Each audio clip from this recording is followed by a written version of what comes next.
আওয়ামী লীগ বাংলাদেশে রাজনীতি করতে দিবেন? কোনো সমস্যা নেই, রাজনীতি যে মনে চায় করুক। আওয়ামী লীগ কি করেছে, কিভাবে দেশ চালিয়েছে বাংলাদেশে মানুষ দেখেছে। মানুষ যদি তারা ভোট দেয় করতে দেন, কিন্তু বিচার হইতে হবে। এই একজন এমপি কিভাবে ছাড়া পায়, সাধারণ কর্মী, গ্রামের ওয়ার্ডের একজন কর্মী, তারে নাই বুঝলাম যে আপনি 1.5 বছর হয়েছে, ওকে ঠিক আছে, ওরে ছাড়ো এবার। তো একজন এমপি কিভাবে ছাড়া পাইলো?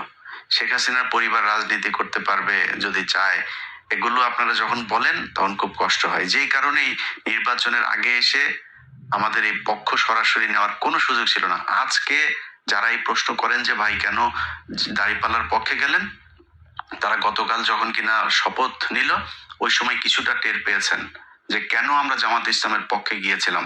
তারা প্রথম দিনেই এই শহীদের এতগুলো রক্তের সাথে তারা বেইমানি করেছে। এই গাদ্দারি আল্লাহ সহ্য করবে না।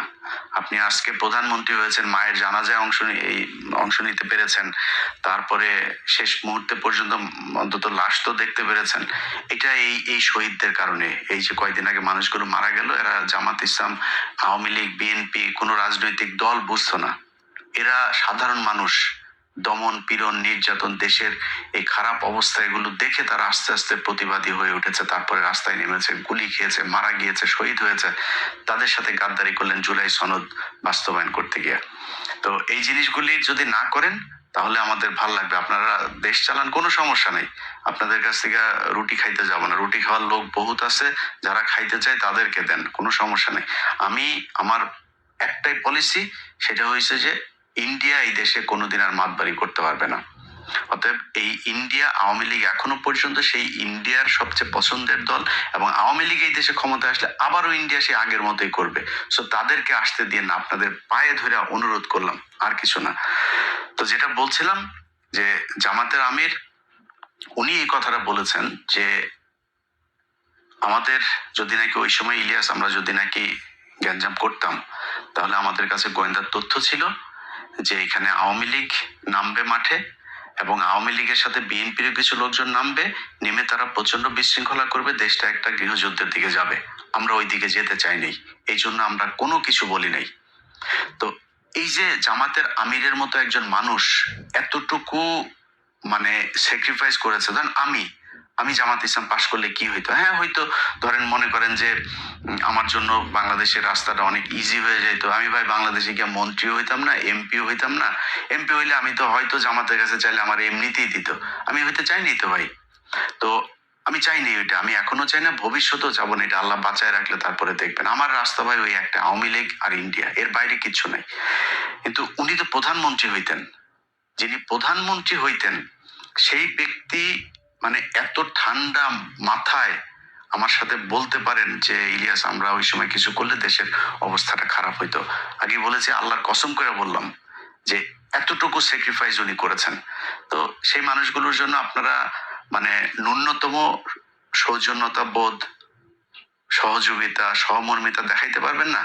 এদেরকে আক্রমণ করে কথা বলতে হবে। চারিদিকে যে অবস্থা, সেই 71 রাজাঘাট এইসব বলে কথা বলা, যে বডি ল্যাঙ্গুয়েজে আপনার গত 2-3 দিন সালাউদ্দিন, আমির খসরু আর হইল গিয়া এই মির্জা ফখরুল কথা বলেছে, ভাই এটা যদি, এই চেহারা যদি তাদের আজ থেকে 5 বছর আগে দেখতাম, প্রশ্নই আসে না আওয়ামী লীগের বিরুদ্ধে এত ফাইট করতাম, নিজের পরিবার সবাইকে এত বিপদে ফেলে দিয়ে, কখনই করতাম না। তো যাই হোক, আজকের এই ভিডিওটা যে কারণে আপনাদেরকে কথাগুলো সেই কারণে বললাম, সেটা হচ্ছে যে ভাই আপনারা ক্ষমতায় এসছেন, দেশ চালান, কোনো সমস্যা নাই। আপনাদের যে মন্ত্রিসভা গঠন করেছেন, এই মন্ত্রিসভা আমরা এদেরকে আগেই চিনি। ধরেন একজনের কথা বলি, এই যে ইকবাল হাসান মাহমুদ টুকু, না, এই ইকবাল হাসান মাহমুদ এই এই বদমাইশ না, সেই যে বিদ্যুৎ চুরি করেছিল, যে বিদ্যুৎ খাতে যে লুটপাট করেছিল, এই বদমাইশই তো। সেই বদমাইশে আবারও আপনারা সেই বিদ্যুতের খাতেই দিয়েছেন। আপনার এই চোর, আপনার সালাউদ্দিন, তারা স্বরাষ্ট্রমন্ত্রী বানিয়েছেন। এরকম আরো অনেক চোর আছে, যে চোরেদেরকে আপনারা আবার বসে, কিছু ভালো মানুষও আছে। এই যে আলতাফ হোসেন চৌধুরী, এই লোকটা যদি আসতো ইতে অনেক ভাল লাগতো। ওই যে সাকা চৌধুরীর ছেলে হুমাম কাদের চৌধুরী, উনি যদি আসতো অনেক ভাল লাগতো। নতুন ইশরাক এসেছে, একটা ভালো পছন্দ। তারপর এরকম আরো আরো অনেকেই ছিল যাদেরকে আপনারা আনতে পারতেন। এটা আমাদের আলোচনার বিষয় না যদিও, কিন্তু এখানে যে চোরগুলোকে এনেছেন, এই চোরগুলো দিয়ে এই যে মির্জা কি বলে ফখরুল ইসলাম আলমগীর, এই মির্জা ফখরুল ইসলাম আলমগীরের ভাই তো মনে করেন এখন লুটপাট করে মানে অস্থির বানায় দিবে। আপনার হাতে রিজার্ভ আছে কত ভাই? রিজার্ভ কত? ডক্টর ইউনূস তো তেনা তুনা পেঁচায়া আকুর বিল বাকি, আদানির বিল বাকি, বিশ্ব ব্যাংকের বাকি, কিস্তি বাকি, IMF এর কিস্তি বাকি, বিভিন্ন বাকিটা কি করে শেষের দিকে এসে আমরা $29 বিলিয়ন রেখে গেলাম। এই $30 বিলিয়ন ভাই এই রোজার পরেই অবস্থাটা দেখেন না, অলরেডি ডলারের দাম ঊর্ধ্বমুখী। আজকে জ্যাকসনাইটে গিয়েছিলাম, দেখলাম যে আমি গত 3-4 দিন আগে জ্যাকসনাইটে গিয়ে দেখলাম কত যেন আজকে তার চাইতে $1 বেশি। ডলারের দাম বেড়ে যাচ্ছে। তারপরে জিনিসপত্রের দাম, এখন এই যে রমজান এসেছে, জিনিসপত্রের দাম বাড়ানো, নানান চ্যালেঞ্জ সরকারের হাতে। তো এই যে জায়গাগুলো আপনারা এমনিতেই তো ভাই অস্থিরতার মধ্যে থাকবেন, তার উপরে এসে আবার এখন রাজনৈতিক যে বিরোধী দলটা আপনাকে সহযোগিতা করতে যাচ্ছে, সেই বিরোধী দলটাকে আপনি খোঁচায় খোঁচায় খোঁচায় খোঁচায় আবার সেই 71-72 হিসেবে 71-72 ট্যাবলেট বাংলাদেশের মানুষ আর খাবে না। আপনার ওই যে 32 নাম্বার ভেঙে দেওয়া হয়েছে না, 32 নাম্বার আবার ওইখানে ওইটার করেন, যেহেতু আওয়ামী লীগের অফিস টফিস খুলে দিচ্ছেন, তো 32 নাম্বার আবারও মেরামত করেন, আবারও ভাঙা হবে, এটা নিয়ে কোনো ডাউট নেই। এইভাবে আপনারা যদি নাকি আওয়ামী লীগকে রিহ্যাবিলিটেট করতে চান, করতে পারেন, করে যান, দেখেন কতটুকু আওয়ামী লীগ আর আপনারা সব এক হইয়া তারপরেও জামাতের সাথে 5 বছর পরে লাগতে আইসেন, দেখেন তারপরে জামাতের ভোট কত আছে আর আপনাদের দুইটারে মিলায় ভোট কত আছে। তো যারে জুতা দিয়ে পেটাইলো, যার লজ্জা হয় না, তারে তো আর থাপড়ায় লাভ নাই, তাই না? তো জুতা দিয়ে পেটাইছে আওয়ামী লীগ, তারপরে আওয়ামী লীগই ভালো, আওয়ামী লীগের লোকজনরা আপনাদের এত পিরিতি আওয়ামী লীগের সাথে, তো করেন, সমস্যা কোথায়? আপনারা চালাইতে থাকেন আওয়ামী লীগের নিয়ে, মানুষ এগুলি দেখছে। আপনি যদি মানুষের মাইন্ড রিড করতে না পারেন, তাহলে এই আওয়ামী লীগের যে অবস্থা হয়েছে আপনাদের অবস্থা ঠিক ওইরকমই হবে। আপনারা আওয়ামী লীগ এবং এই ইন্ডিয়ার আজকে এই জুলাই আন্দোলনের একদম মূল এজেন্ডা ছিল হচ্ছে এই দুইটা, যে আওয়ামী লীগ ইন্ডিয়া, এই দুইটার ব্যাপারে মানুষ এত পরিমাণে খেপেছিল, সেই দুইটারই আপনারা বিশাল প্রীতি দেখাইতে যাচ্ছেন। মন্ত্রী পরিষদটা আমি যদি নাকি নাম ধরে ধরে বলি, ওনার তো সব প্রভাবশালী লোকজন, তো আর নতুন করে আর বিতর্ক বাড়াই না, বাট আমার কাছে মনে হয়েছে যে একদম 8-10 জন একদম ইন্ডিয়ার মানে পয়দা করা মন্ত্রী এখানে বানানো হয়েছে, একদম চিহ্নিত ইন্ডিয়ান রয়্যাল এজেন্ট, তাদেরকে এখানে মন্ত্রী পরিষদে বসানো হয়েছে। তো সেই মানুষগুলিকে নিয়ে আপনারা বাংলাদেশের মানুষের সাথে তামাশা করলেন, জুলাই সনদই করলেন না, করতে থাকেন, সমস্যা নাই। এই পৃথিবী শুধু 5 বছরের জন্য না। আজকে আপনারা যে এই চেয়ারে বসে আছেন, এই চেয়ারে আপনাদের যে বহু প্রতাপশালী শেখ মুজিব ছিল, বহু প্রতাপশালী শেখ হাসিনা ছিল, আজকে তাদের অবস্থা কোথায়? শেখ হাসিনার দিন কাটে এখন, আগে 2-1 বোতল খাইতো, এখন মনে হয় 8-10 বোতল ফেন্সিডিল খায় তার দিন কাটে। কোথায় সে আওয়ামী লীগ? আর আওয়ামী লীগের লোকজনরে বললে তারপরে শেষ করি, ভাই তোদের যদি লজ্জা শরম কিছু থাকতো, তোরা আবার এখন ফেসবুকে করিস।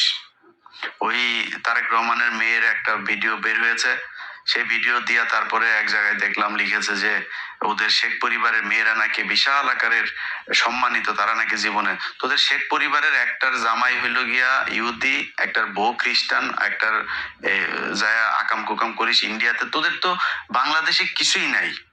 তারেক রহমানের মেয়ে কোন গানে গিয়ে বন্ধু বান্ধবের সাথে পড়াশোনা করে, সেখানে গিয়ে সে ফান করেছে, সেটা তো বহুত ছোট জিনিস। তারেক রহমানের তো আর তার মেয়েরে তো আর ওই লন্ডনে তো আর ফেলে দিয়ে আসে না আরেকজনের সাথে, ওরা এটা নিয়ে করে। ওদের যদি লজ্জা শরম কোনো কিছু যদি থাকতো, ওদের যেভাবে জুতায়া বাংলাদেশের মানুষ পাঠিয়েছে, ওরা এতদিন অন্তত মানে পায়ে ধরে হাতে ধরে মাপ চাইতো যে ঠিক আছে আমরা যা ভুল করেছি আর ভুল করব না। ওরা আবার ঘাট তাড়ামো করে এখনো ভাব মারে ওরা আবার নাকি নেয় করে তারপরে পোক্ত হয়ে বাংলাদেশের রাজনীতি শুরু করবে। তোরা আয়, তোদের জন্য তুই মনে করিস না যে এই বিএনপি তোদেরকে সাপোর্ট দিয়ে রাখবে আর বাংলাদেশের মানুষ সব মারা গিয়েছে? এত মারা যায়নি তো। এই জামাত শিবির আজকে যে অবস্থানে আছে না, এর চাইতে আরো ভয়ঙ্কর, খুব ভার্নারেবল একটা পজিশনে থেকেও কিন্তু তারা এই দেশে ফাইট করেছে, পালায় যায়নি কেউ, রাজনীতি করেছে এই দেশে। এখন তো তাদের অবস্থা অনেক ভালো, চাইলেই উপড়ায় ফেলা যাবে না, একদম নিষিদ্ধ করে এগুলি করে যাবেন। আওয়ামী লীগই তাদেরকে একদম একদম পরিপূর্ণ করে দিয়ে গিয়েছে। যাদেরকে এতদিন বলা হইতো যে রাজাকার ছিল, মুক্তিযুদ্ধের সময় জীবিত ছিল, সব ফাঁসি দিয়ে দিয়েছে। এখন কি বলবি? এখন এদেরকে রাজাকার বলবি, এদেরকে ফাঁসি দিবি, এদের বিচারের আওতায় আনবি, কি নিয়ে আনবি? চাঁদাবাজিও করে না, ধান্দাবাজি করে না, টেন্ডারবাজি করে না, মানুষের মেয়ে মানুষের দেখলে ইপটিজিং করে না, কিছুই করে না, তো তাদেরকে তুই নিবি কেমনে? আবার এই হাসিনার মতো ওই যে ইন্ডিয়ারে নিয়ে তারপর ওইভাবে, ওইটা অত ইজি হবে না বিষয়টা। তো এটা করতে আসলে সেই পরিস্থিতি কি হয় সেটা বাংলাদেশের মানুষ দেখিয়েছে জুলাই মাসে। যদি এরকম পরিস্থিতি আবার আসে, এই দেশের মানুষ আবারও রক্ত দেবে। রক্ত দিলে আমার মনে হয় যে ভুল করেছে, যে চোর বাটপার আন্তর্জাতিক ন্যাশনাল সব চোর বাটপারদেরকে বসাইছিল, ওরকম চোর বাটপার ইনশাল্লাহ আর বসবে না। একদম শুরু থেকে মানুষ বুঝবে। আমরাও মানে ওই খোলা পানিকে আমরা ওই যে দই মনে করেছিলাম, চুন দেখে আমরা দই মনে করেছিলাম, ওইটারে মনে করে তারপরে সবার কত প্রশংসা। আমি নিজেই বলেছি এই ইউনুসকে 20 বছর চাই ভাই। প্রতিটা উপদেশটা চুরি করতে করতে দেশটার একদম ধ্বংস করে দিয়ে গিয়েছে। তো এই ধ্বংসস্তূপ থেকে তারেক রহমান টেনে উঠাবে, এটাই বিশ্বাস। মন্ত্রী পরিষদ নিশ্চয়ই উইদিন 6 মান্থ বা 1 বছরের মধ্যে এটার পরিপূর্ণ একটা হবে। নিশ্চয়ই তারেক রহমান সেই জায়গায় নিয়ে আসবে। আর ভাই, আপনারা যারা মন্ত্রী টন্ত্রী এমপি টেমপি আছেন, চুরি করার সুযোগ পাবেন, কিন্তু দেশের একদম ওই দেউলিয়া বানায় তারপরে যদি চুরি করতে যান তাহলে কিন্তু সমস্যা হবে। যাই হোক, ভালো থাকেন। আপনাদের কাছে বিচার দিয়ে রাখলাম, যারা বাংলাদেশে বিএনপি করেন ভাই, আপনাদের কেন্দ্রীয় নেতারা সোল্ড হইতে পারে। আপনারা বিশাল বড় দল, আপনাদের এই দলে অনেক মানুষ আছে এবং এই দলের বেশিরভাগ মানুষই ভারত বিরোধী, আওয়ামী লীগ বিরোধী। আমি আজকে কিছুক্ষণ আগে ভিডিওটা করার ফরিদপুরে দেখলাম যে তারা অফিস খুলেছে, আবার ফের বিএনপির লোকজন গিয়ে সেই অফিসে তালা মেরে দিয়ে এসেছে। আপনাদেরকে স্যালুট। যারা তৃণমূলের নেতা কর্মী আছেন ভাই, এই মির্জা ফখরুলদের সমস্যা হয় না। মির্জা ফখরুলের মেয়ে অস্ট্রেলিয়া ছিল, তার ঘর জামাইটা অস্ট্রেলিয়া ছিল, টাকা পাঠায়, আওয়ামী লীগই টাকা পাঠাইতো, তারা ভালো থাকে। আপনাদের সালাউদ্দিনের শিলং এ নিয়ে ভিআইপি রিসোর্টে নিয়ে রাখে, এদের সমস্যা হয় না, সমস্যা আপনাদের হয়। সো আপনাদের চোখের সামনে যদি আওয়ামী লীগের অফিস খুলবে, তারা রাজনীতি করবে এই দেশে, এটা দেখতে যদি আপনাদের ভাল লাগে তাহলে কোনো সমস্যা নেই। আমরাও তো ভাই খারাপ নাই, আমরা তো দেশে জেল খাটি নাই, আমরা দেশে পুলিশের দৌড়ানি খাইনি, আপনারা খেয়েছেন। আপনাদের যদি সেটার পরে লজ্জা না হয় তাহলে আর কি করেন, যেমন ভাল লাগে। ভালো থাকেন।